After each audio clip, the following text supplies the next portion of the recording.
Баршаңызға сәлем достар. Бүгінгі видеороликта мен сіздерге творогтан жасалатын, қамыры илеуді қажет етпейтін өте дәмді пирогтың рецептісімен бөлісетін боламын. Ең алдымен илеуіштен ұнымызды өткізіп аламыз. Барлық құрғақ ингредиенттерімізді араластырып аламыз. Разрыхлитель, ұн, қант барлығын. Одан кейін барлығын бір келке етіп араластырып алдым осылай. Келесі кезекте үстіне майымызды салып, оны да дәл видеодағыдай қолымызбен жақсылап тұрып бір келкі ет болғанша араластырамыз.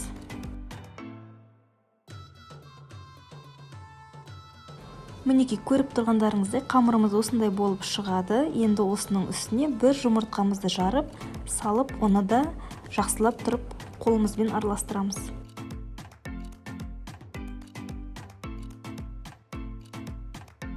Мінекей қыздар, қамырымыз дәл осындай болып шығады. Бұны илемейміз, әшейін осындай шашыраңқы күйінде қалыптың осылай астыңғы бөлігіне дәл видеодағыдай етіп, осылай орналастырып шығамыз. Барлығын жеріне жеткілікті етіп, бір тегіс етіп орналастырамыз. Одан кейін ішіне салатын начинкамызды дайындайтын боламыз.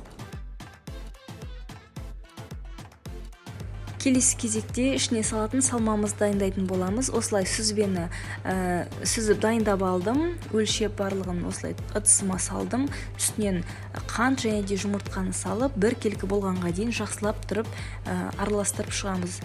Жаңағы блендермен араластырсаңыздар да болады, немесе жай ғана вилкамен осылай басып, жақсы етіп араластырып алсаңыздар да болады. Дәл осылай ортаңғы бөлігіне осылай начинкаларымызды салып шығамыз. Одан кейін қамырдың қалған бөлігін үстіне осылай сеуіп орналастырып шығатын боламыз. Қызып тұрған пеште 180 градуста 30 минут аралығында пісіріп алатын боламыз. Өте дәмді болады. Пирогымыз осындай керемет болып шықты. Сіздер дәл осы рецептпен жасап көріңіздер. Барлықтарыңызға ұнайды деген ойдамын. Парақшама міндетті түрде тіркеліп алыңыздар. Менде көптеген рецепттерді жіберіп алмас үшін міндетті түрде тіркеліп алыңыздар. Егер видеоны соңына дейін көрген болсаңыз, міндетті түрде арнама тіркеліңіздер және де осы видеоны басқа да достарыңызға таратуды ұмытпаңыздар. Келесі видеода кездескенше достар, сау болыңыздар.